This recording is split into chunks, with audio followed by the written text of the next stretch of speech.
Alright people, today we're talking about Spellbreak, a game I am very excited about the future of.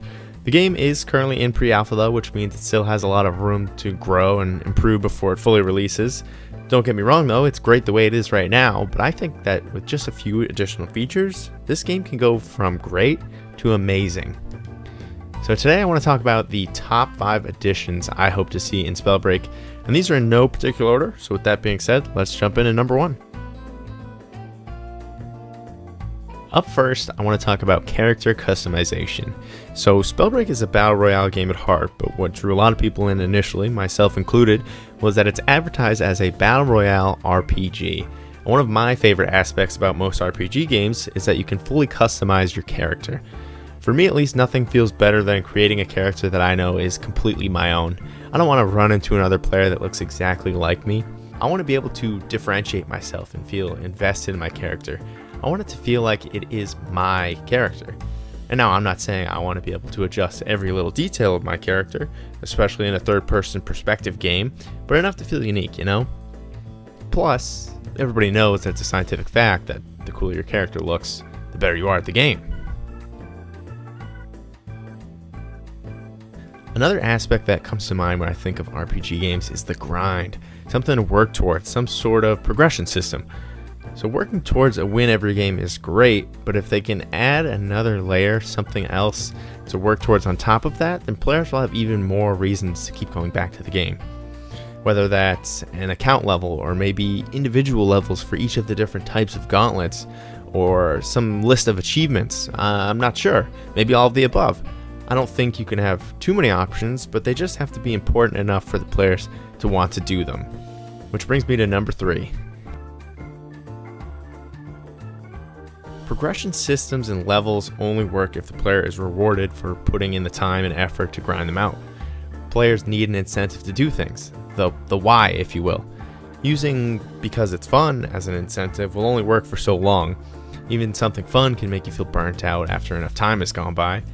Now I don't know what those rewards should be, but the obvious progression system rewards that come to my mind are things like cosmetic items, avatars, titles, etc.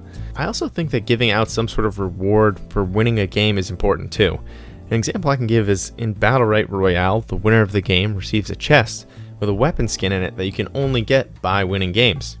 So what I'm trying to say is the more things people can earn in-game instead of purchasing in 2 seconds, the longer they are going to play to get those things. This is a pretty obvious addition that I'm sure is already in the works over at Proletariat, but it's something I'm super excited and hopeful for because of the potential they have with the Gauntlets. I've given some thought to what they might try and make next, and when I first tried thinking of what new Gauntlets they could potentially create, I of course had some bad ideas cross my mind, but at some point Pokemon types actually crossed my mind and didn't seem out of the question.